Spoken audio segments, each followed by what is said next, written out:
L'émission L'Entretien vous est présentée grâce à notre sponsor Amana Assurance. La protection du capital humain choisie par les entreprises leaders algériennes. www.amana.dz.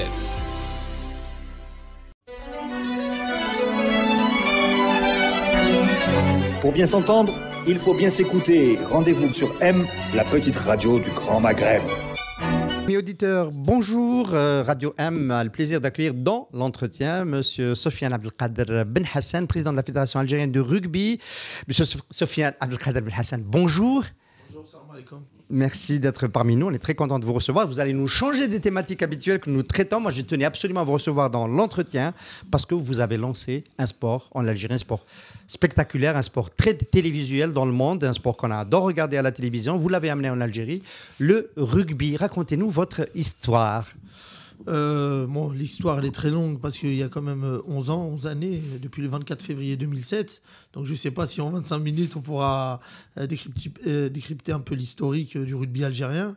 Mais en gros, nous étions des joueurs du championnat français et on a été connus grâce à une association regroupant les joueurs algériens de France. Et nous avons joué le premier match le 24 février 2007 à Tunis. Et nous avons gagné ce match. On venait de se connaître. C'est très rare de gagner un match d'une grande importance comme ça, parce que la Tunisie... Alors, ouais. C'est pas pour vous mettre la pression, mais il y a une symbolique dans l'histoire. En 1958, l'équipe du FLN, c'était un peu la même chose. Oui, elle a joué son premier match à Tunis et elle est née comme ça, voilà. Et voilà. Celle-là, elle est improvisée. Hein. Je ne connaissais pas cette péripétie. C'est vrai. Mais ça y ressemble. C'est vrai, ça y ressemble, surtout qu'après, on avait fait un tournoi en 2010, qui est la Coupe d'Afrique du développement des pays émergents du rugby, car j'avais rentré l'Algérie malgré qu'on n'avait pas l'agrément de la fédération en tant que membre associé de la Confédération africaine de rugby.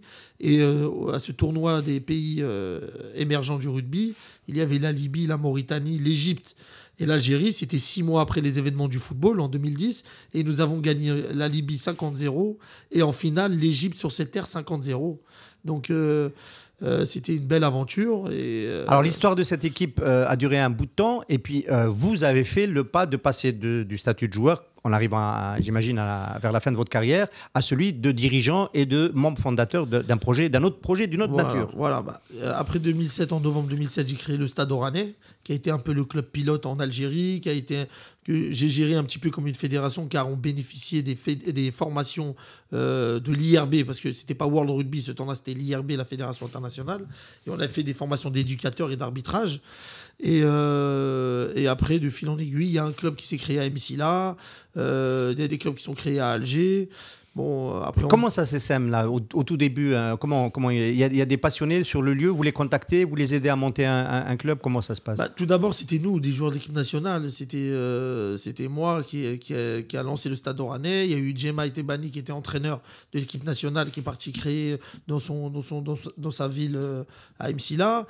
Et de fil en aiguille, voilà, ça a fait boule de neige un peu partout. Il y a eu une douzaine de clubs en 2011. Donc il y a eu un comité des clubs qui a été créé, dont j'étais le président, et on a essayé de gérer un petit peu partout les formations de l'IRB et tout ce qui s'ensuit. Alors à ce stade de cet entretien, Sofiane Abdelkader Ben Hassan, on va quand même se poser la question, est-ce que vous aviez le sentiment de créer quelque chose from scratch, comme disent les Britanniques, à partir d'une table rase, ou est-ce que quelque part vous avez retrouvé des repères d'une ancienne tradition de rugby, enfin tradition est peut-être un gros mot, qui a existé en Algérie, parce qu'on a joué quand même au rugby, c'est un pays qui était longtemps français et il en est resté quelque chose des premières années de l'indépendance. Est-ce que vous avez retrouvé des traces archéologiques du rugby d'antan? Non, on n'a pas retrouvé des traces, mais on a eu quelques photos du stade de Annaba en 1950-1955 avec des poteaux de rugby. Il y a des cadres, des anciens cadres du ministère des Sports qui ont dit qu'on jouait au rugby même à Fort-de-l'eau, à Al-Harrach, à la prise d'eau. Après, on m'avait parlé des Spartiates d'Oran à Oran. Et il y avait des personnes qui nous ont appelés en France pour nous dire on est très content que le rugby se relance en Algérie et que c'était dommage que ce sport n'a pas pu s'introduire convenablement. C'est normal car il n'y avait pas de fédération. En 72-73, lorsque les coopérants sont partis, ils sont partis avec le rugby. Absolument. Voilà. Absolument. C'était lié à cela. Ça. Et comment vous expliquez qu'en Tunisie et au Maroc, il y a quand même des fédérations qui sont plus anciennes. C'est vrai que en Tunisie, leur fédération existe depuis 1972. et au Maroc depuis 1955-1956. Donc nous, on l'a créé en 2015, novembre 2015. On a eu l'agrément en décembre 2016. Donc on est arrivé un petit peu 50 ans après, mais on a quand même un projet et des objectifs pour rattraper quelques années. Et en une année, par rapport au bilan moral qu'on a eu l'année dernière, on a rattrapé quelques années. On ne va pas rattraper 40 ans, mais je peux vous dire qu'on a rattrapé beaucoup d'années. Donc on est très content d'être un peu au niveau de nos voisins. Maintenant, c'est à nous aujourd'hui de monter en puissance. Alors, on va encore dire un mot sur les voisins. Est-ce qu'eux ont des championnats domestiques, nationaux? Oui, ils ont des championnats nationaux, des tournois. Après, ils font un petit peu comme nous aussi, parce qu'on ne peut pas faire un championnat comme le football. C'est-à-dire c'est un championnat en forme de tournoi. C'est-à-dire en secteur, il y a des échanges et tout. Et nous aussi, nous avons participé à des tournois aussi en Tunisie. Il y a des équipes qui sont parties d'Oran l'année dernière en Tunisie. On essaye de faire des échanges. Après, bon, au Maroc, on n'a pas pu faire d'échange avec Oujda, car Oujda, c'est un très grand club au Maroc. D'où tu es un ancien capitaine de l'équipe de France, du 15 de France. Oui, Abdelatif Benazi, qui était invité d'honneur au Tri-Nation Maroc-Algérie-Tunisie en décembre. Et qui est venu, qui est de mère algérienne, il ne faut pas oublier. Oui, c'est bien de le rappeler. Voilà, c'est de mère algérienne. Et voilà, il était très content que ça commence à prendre forme, que le Maghreb se réunisse autour du ballon ovale. Quoi. De l'Ovalie. Alors, c'est quoi le profil type d'un jeune qui veut venir jouer au football? Vous voyez, il fait des formations au rugby chez vous, dans vos différentes ligues. Il n'y a aucun profil type. Un petit ça vient de tous les milieux. Un gros peut jouer, un grand peut jouer. Voilà, il n'y a pas de discrimination au niveau du corps, tout le monde peut venir jouer. Et sociologiquement, est-ce qu'on vient de certains milieux plus précis? On se dit que les gens qui sont bien éduqués sont plutôt rugby? Nous, on prône un rugby pour tous. Voilà, parce qu'il ne faut pas oublier que le rugby est un sport éducatif. Voilà. Donc moi, lorsque j'étais au stade oranais, domicile au stade Ahmed Zabana, j'ai des gamins qui venaient du Harrach, qui venaient du quartier de la Hamri, je veux dire. Et ben, je peux vous dire que le rugby a changé leur vie. Et aujourd'hui, ce sont des personnes respectables. Voilà, ce sont des seniors, juniors, seniors.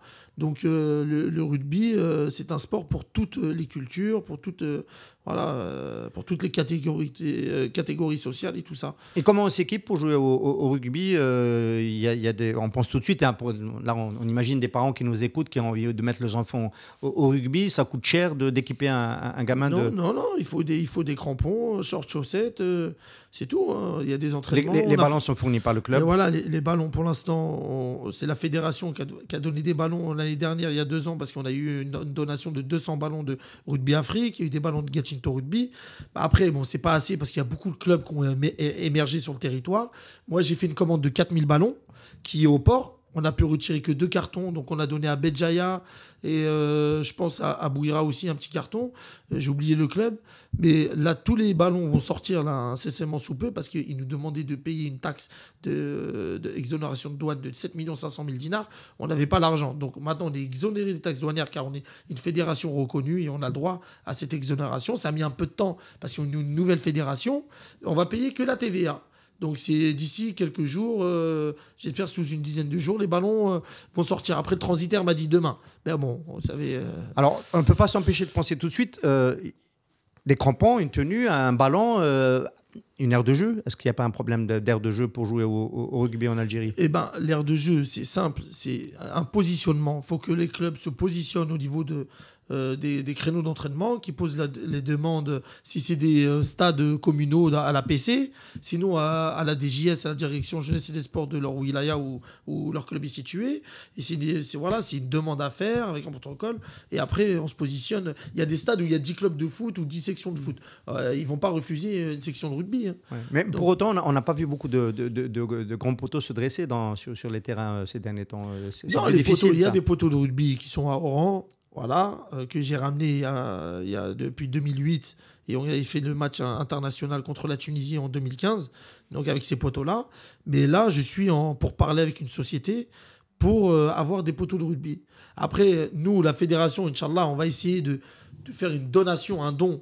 On va acheter les poteaux et un don au club, mais au club qui ramène vraiment tout ce qui est technique. Ils ont la validation d'avoir un stade et tout. Où on pourra mettre ces poteaux-là. On ne va pas donner des poteaux à un club qui ne peut pas avoir de créneau d'entraînement ou qui galère, vous voyez. Donc vraiment, il faut avoir... Est-ce qu'on peut jouer facilement au rugby sur les surfaces dominantes en Algérie qui sont du synthétique? Oui, bien sûr. Moi, j'ai terminé mon dernier match disons, de ma pseudo-carrière. Je n'ai pas une grande carrière en étant senior, étant plutôt jeune, parce que je me suis blessé. Mais le dernier match que j'ai fait, c'était avec le club de Gennevilliers. Et j'ai joué, c'était à Saint-Nazaire. J'ai joué contre Saint-Nazaire dans un stade synthétique dernière génération, stade homologué World Rugby.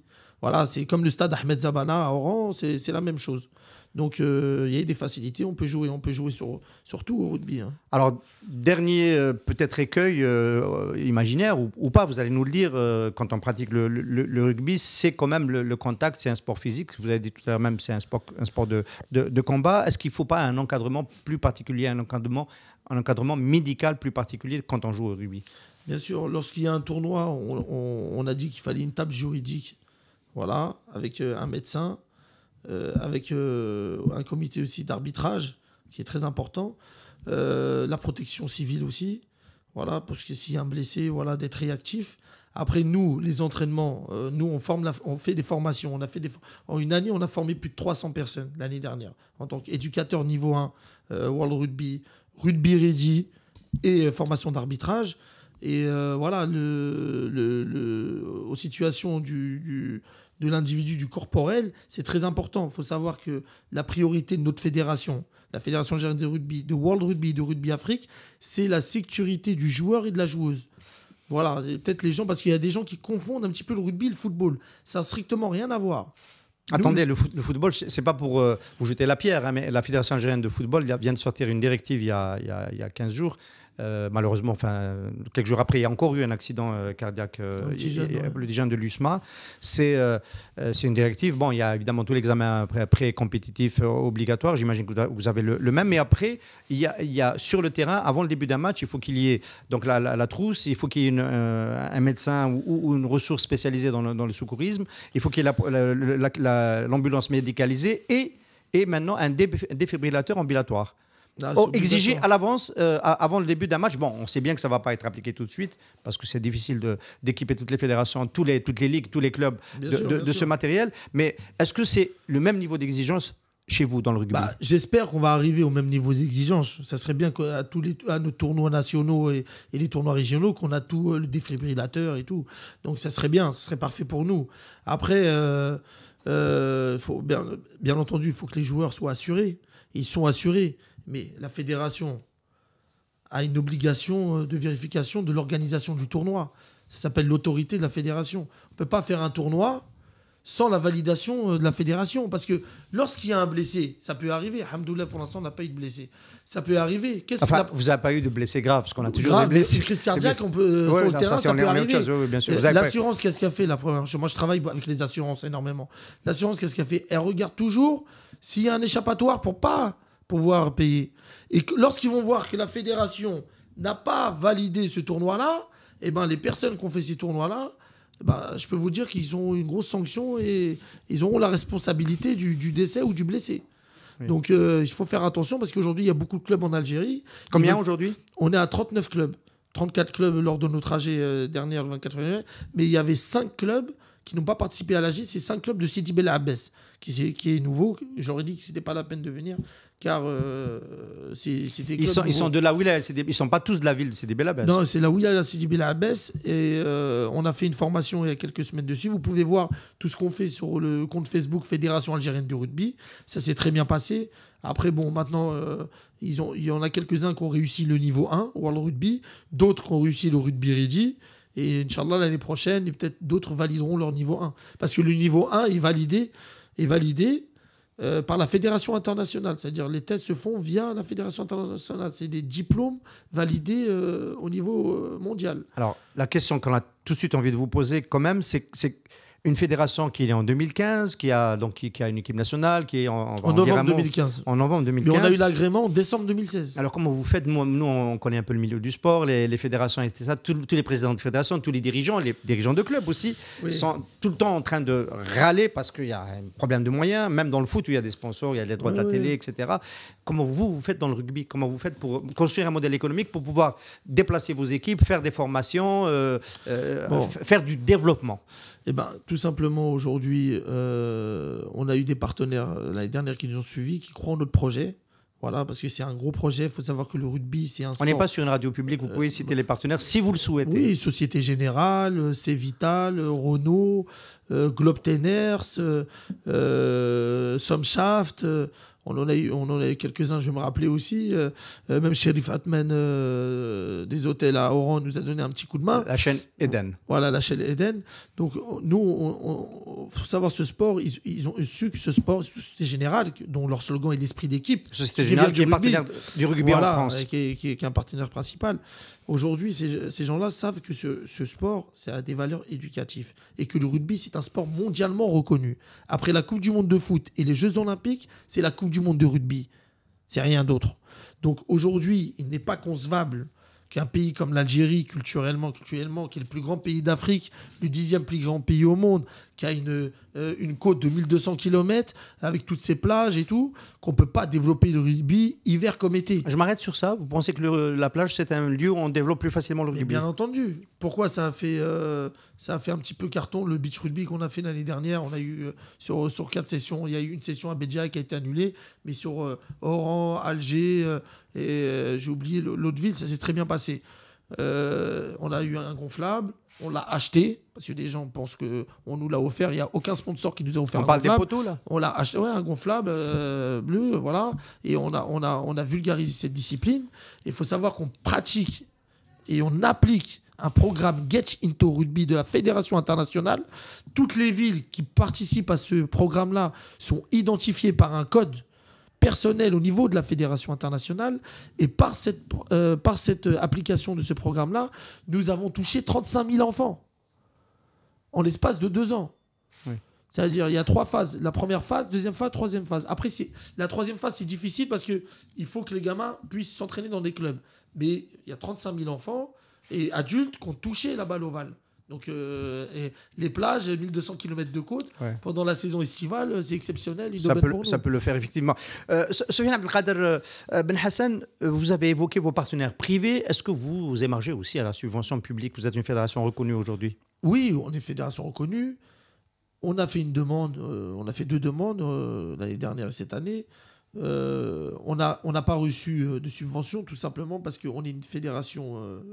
jeune et naissante. En principe, on devrait dire c'est l'inverse. Quand on est jeune et naissant, on a plus besoin d'être aidé. Il y a un protocole et une législation en vigueur qui fait qu'il faut attendre une année, après avoir un quitus. Voilà, donc il y a toute une démarche et un protocole pour avoir cette subvention. Et quand vous battez la Tunisie en tri-nation au ministère, on est content quand même. Je pense qu'on est content parce que quand même en 2017, la Tunisie, je crois savoir que dans tous les sports, elle nous a battus en 2017. La Tunisie, dans tous les sports, nous ont battus, que ce soit au foot, au handball, dans tous les sports. Et ils ont été même champions d'Afrique. Ils sont qualifiés en Coupe du Monde de foot. Et on est le seul sport à avoir un petit peu monté le respect en battant une équipe qui est quand même 40e mondiale, qui a été plusieurs fois champion d'Afrique. Voilà. Dans une catégorie bien précise. Hein. Quand on dit champion d'Afrique, il faut bien... Au rugby à 15. Voilà. Non, au rugby à 15, c'est du silver ou c'est du... Au rugby à 15, non, la Tunisie est en Gold Cup, est en première division. Non, attendez, en Afrique, il y a l'Afrique du Sud et puis il y a le reste. Donc on ne parle pas... on ne peut pas être champion d'Afrique, c'est pas possible. L'Afrique du Sud ne participe pas à la compétition africaine. Voilà, c'est la Namibie, qui est, disons, l'Afrique du Sud bis. C'est des joueurs sud-africains qui ne peuvent pas jouer en Afrique du Sud, qui trouvent un arrière-grand-père de Namibie pour pouvoir jouer. Alors Ben Hassan, c'est vous qui m'offrez cette transition. Sur un plateau au nord, on n'est pas dans le même cas de figure en Algérie. On a des Algériens de la diaspora qui apportent une super belle vitrine au rugby en Algérie, qui donne envie aux jeunes de jouer en Algérie. Parce que si on gagne des matchs comme celui que vous avez cité, c'est grâce à l'expérience des Algériens qui jouent dans le championnat français. Oui, bien sûr. C'est les Algériens qui jouent dans le championnat français, anglais, belge. Il y en a même qui jouent aux États-Unis. On a reçu leur CV dernièrement. Ce sont des Algériens. C'est comme ça que ça se passe? Oui, on reçoit des CV, on en reçoit des centaines. Hein. Après, on essaye de faire des rassemblements pour voir qui sont les meilleurs joueurs. Après, il y a des fois, il y a un manque de moyens, donc on ne peut pas se rassembler. Donc, des fois, c'est à la dernière minute. Mais oui, c'est vrai que pour l'instant, on ne peut pas se passer des joueurs binationaux. Moi, j'aime pas ce langage binationaux, locaux. Pour moi, un Algérien est un Algérien. Et même quelqu'un qui aime l'Algérie et qui a même pas de sang algérien et qui supporte l'Algérie, pour moi, c'est un Algérien. Oui, bien sûr, Voilà. c'est comme ça que ça se Donc, définit. donc aujourd'hui, on ne peut pas se passer d'eux. C'est normal, on a besoin d'eux. C'est eux qui sont en train de monter la fédération. On a quoi? On a des compétitions. On a la Silver Cup à 15. On a le rugby à 7 cette année. On va en Côte parler. d'Ivoire pour se qualifier en 2010. Et le rugby à 7 des jeunes, les JA de la jeunesse, pour se qualifier au JO Buenos Aires. Donc, nous, il y a les joueurs, disons, du produit locaux. Ils vont participer au stage en Tunisie. Dans 12 jours, 15 jours, ils vont partir en Tunisie. Je crois qu'il y a 8 joueurs locaux et 12 joueurs ou 15 joueurs de France et de Belgique et d'Angleterre. Donc, on va essayer de mettre une synergie. Mais le sélectionneur est catégorique. Il prendra les meilleurs pour défendre les couleurs de l'Algérie. Parce que cette compétition, il y a l'Afrique du Sud, la Namibie et le Kenya. Et ça se passe en Algérie. Et ça se passe en Algérie. Donc c'est la priorité numéro Une de votre calendrier en 2000. Voilà, c'est ça. Mais c'est quand même une épreuve de jeunes. Hein. C'est une épreuve de moins de 18 ans. De moins de 18 Et ans. les moins de 18 ans seront les U20 demain. Et les U20, c'est quand même les espoirs de l'équipe nationale. Alors, puisqu'on est en train de se projeter, c'est quoi exactement vos ambitions? Enfin, je vous sens un peu venir. Il y a des échéances au niveau mondial. Il y a une Coupe du Monde au Japon, celle-là, on n'en parle pas. Il y en a une autre qui vient après, elle se déroule en France. Est-ce qu'on peut rêver que l'Algérie soit présente à la Coupe du Monde de rugby de 2025, je crois 2023 en France. Il y a une possibilité. Si on a tous les acteurs, que ce soit en Algérie, au ministère, au comité olympique, nous, la fédération, les partenaires, c'est vraiment, il y a une véritable synergie pour pouvoir être la locomotive. Parce que tout seul, on ne pourra rien faire. Après, il y a la réalité administrative. Nous, j'ai affilié la fédération à Rugby Afrique, qui est la Confédération africaine de rugby. Nous ne sommes pas affiliés encore à World Rugby. La demande va être faite avant janvier pour être affilié en tant que membre associé en janvier 2019.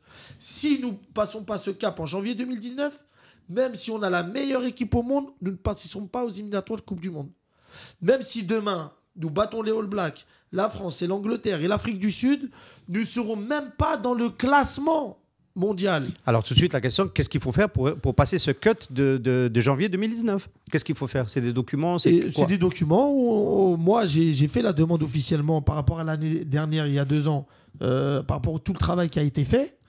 Le bilan moral et financier a été adopté. Déjà, c'est une bonne chose. Nous accueillons le rugby au JA de la jeunesse, qui est un grand tournoi majeur aussi. Il y a la Silver Cup qui arrive. Si on arrive à faire un résultat aussi, ça va être bénéfique pour nous. C'est quoi les ambitions à la Silver Cup? C'est gagner. À ce point? Bien sûr, on essaie de gagner. C'est pas grave. Il y a la Zambie. La Zambie, c'est le groupe poule sud. Après, Poule nous, sud. il y a la poule nord où il y a le Sénégal et la Côte d'Ivoire. Le Sénégal, il faut savoir ils descendent de Gold Cup. Ils descendent, donc ils ont joué des gros. Donc voilà, ils sont rompus, quoi. Voilà, il faut les respecter parce qu'ils ont joué des grosses équipes et nous, on a besoin de jouer contre le Sénégal. La Côte d'Ivoire, on les a déjà joués en 2013. On a gagné 25-18. Ça a été très dur. On a joué à Toulouse. Mais voilà, ça va être très difficile. Voilà. Et donc, on a bon espoir quand même de passer à la World Federation là, en 2019. En janvier 2019, il faut qu'on rentre membre associé. Parce que si on ne rentre pas membre associé en 2019, en 2021, nous ne pourrons pas être membre à part entière. Et il faut être membre à part entière en 2021 pour faire les qualifications 2022.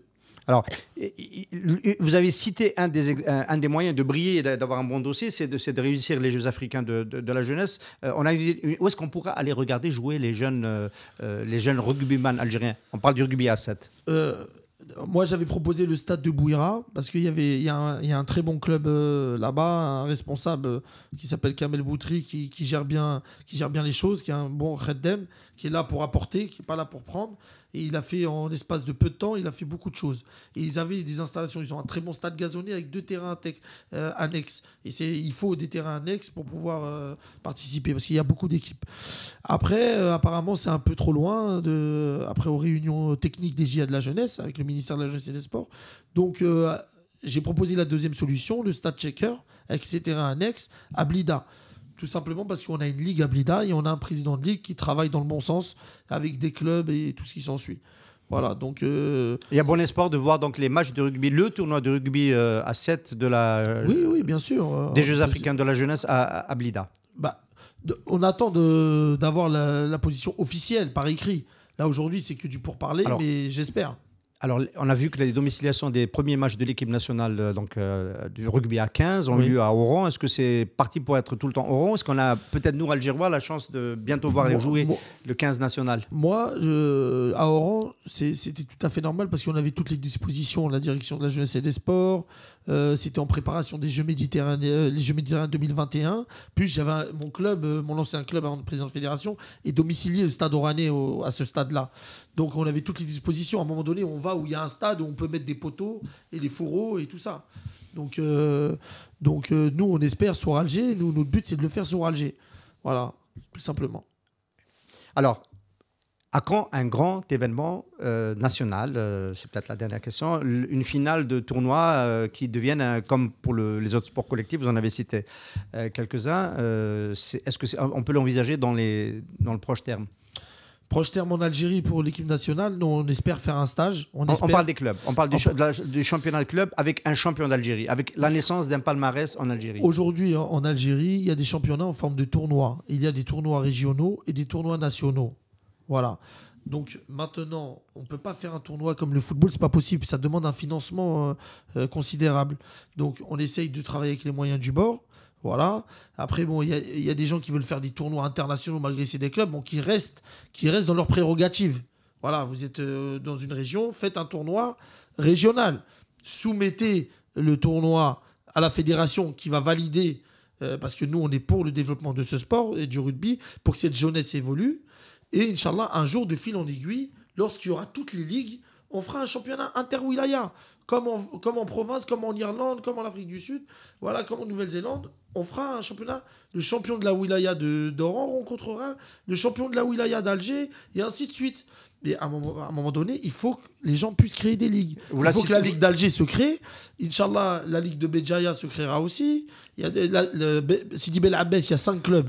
Il faut qu'il y ait la Ligue de Sidi Bel Abbès. Alors, le seuil critique, la masse critique de clubs qui permet de faire cela, c'est là, vous en êtes à 39, il faut en avoir plus de 100. Non, avec 39, ça suffit.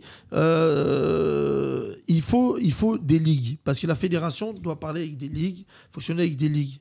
Voilà. Et les clubs, les associations, les clubs amateurs discutent avec leur président de ligue. Parce que là, on était dans la création. Voilà, on faisait un peu de tout. Voilà, on a dépassé un peu nos prérogatives. Mais notre but maintenant, c'est qu'il y ait des ligues. Parce que lorsqu'il y aura des ligues, on pourra faire un tournoi inter-wilaya avec des phases finales et tout, et un objectif et un but. Et nous, la fédération, on aidera. Déjà, on a aidé l'année dernière.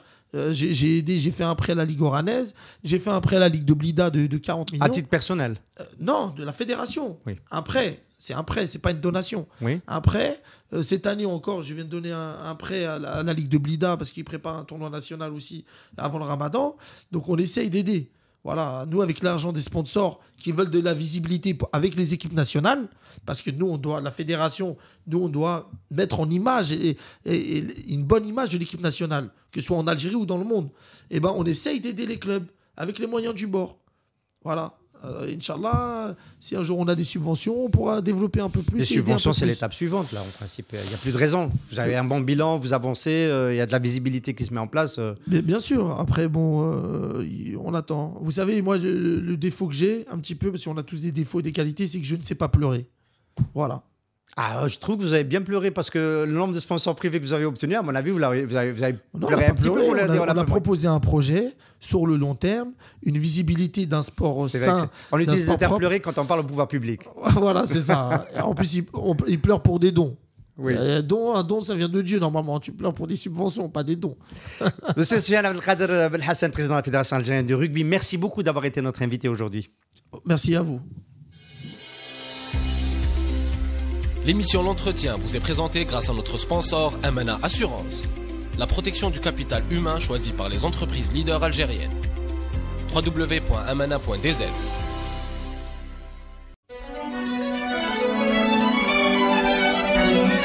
Pour bien s'entendre, il faut bien s'écouter. Rendez-vous sur M, la petite radio du Grand Maghreb.